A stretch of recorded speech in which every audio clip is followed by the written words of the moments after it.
సుమారు 30 సంవత్సరాల నుండి ఆయన తెలుగు యువతలో పనిచేసినప్పుడు, నేను యువజన కాంగ్రెస్లో పనిచేసినప్పుడు మా ఇద్దరం కూడా న్యూ ఎమ్మెల్యే క్వార్టర్స్లో తరచూ కలుసుకునే వాళ్ళము.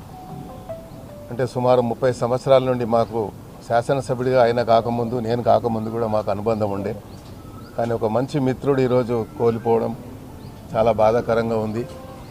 ప్రధానంగా గ్రేటర్ హైదరాబాద్ ప్రజలకే కాదు, జూబ్లీహిల్స్ నియోజకవర్గం ప్రజలకి, అదేవిధంగా బీఆర్ఎస్ పార్టీకి కూడా వాళ్లకు తీరని లోటుగా నేను భావిస్తూ ఉన్నాను.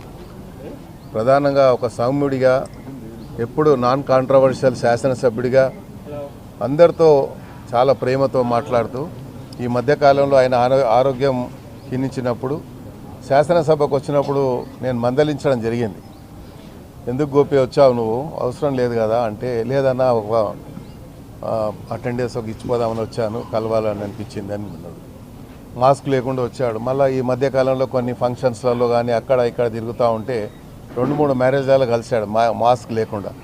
అప్పుడు కూడా నేను మందలిచ్చాను. కానీ ఎప్పుడు నిరంతరం ప్రజల మధ్యలో ఉండాలి, ప్రజలకు సేవ చేయాలన్నట్టు ఒక సంకల్పంతోనే ముందుకు పోయేటువంటి వ్యక్తి కాబట్టి ఆయన ఆరోగ్యాన్ని కూడా ఆయన లెక్క చేయకుండా ప్రజల మధ్యలో ఉండి ఈరోజు మనందరికీ దూరం అయ్యాడు.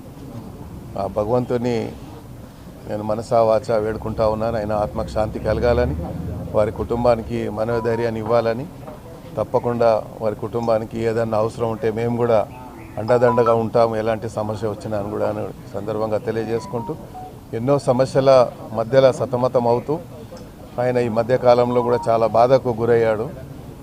మరి అవన్నీ కూడా చాలా ఆయనని బాధ పెట్టాయని నేను భావిస్తూ ఉన్నాను.